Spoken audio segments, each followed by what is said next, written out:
په دنیا کې چې څومره هم ډېر الفاظ استعمالیږي په هغه کې یو لفظ سیاست هم استعمالیږي چې دا د هر انسان د هر شخص په خوله باندې وي. زموږ په معاشره کې سیاسي لفظ ډېر زیات استعمالیږي خو د دې مقصد مفهوم او معنا دا د قوم ته او د ولس ته غلطه شوې ده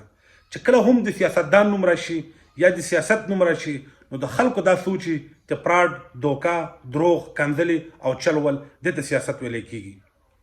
چې کله یو قابله شخصیت، یو بهترین شخصیت په سیاسي میدان کې قدم کیږي نو خلک په دې باندې اعتراض کوي چې دومره قابله سړی، دومره پاک سړی او دومره غلط کار کې د خپه کېښوستله او دومره غلط کار دې شروع کو. د دې نه دا ظاهریږي چې موږ د سیاست تشریح او مفهوم دا د عوامو ته او د قوم ته غلط ښودلی دی. چې کله یو عالم دین سیاسي میدان کې قدم کیږي نو په هغه باندې اعتراض کیږي چې ته جومات ته ولې نه ځې، مدرسې ته ولې نه ځې، ماشومانو ته سبق ولې نه وی چې ته په سیاسي میدان کې خپه کېښوستله او په دې ګن کې خپه کېښوستله. نو دې نه دا ظاهریږي چې موږ خپل عوامو ته، ولس ته د سیاست معنا غلطه کړې ده، د سیاست مفهوم ته موږ غلط خوستلی دی.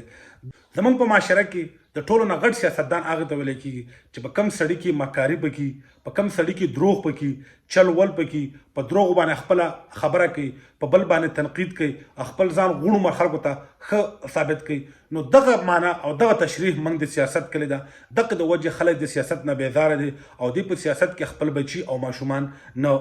ورکوي.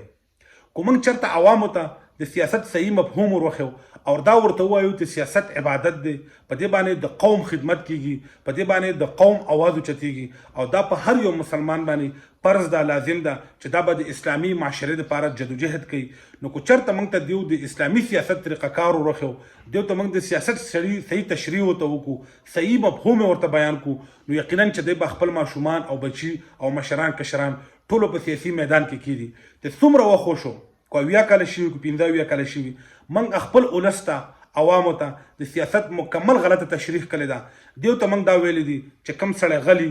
شرابي، حرامخوري، چلولي، زناکاري، دغه به پالیټیشن چې کم سړی پاکي، ایمانداره، مخلصي، دا به د سیاست نه لرې اوسیږي. دغه وجه ده چې زموږ معاشره تباه ده، زموږ ولس تباه دی، زموږ قوم تباه دی.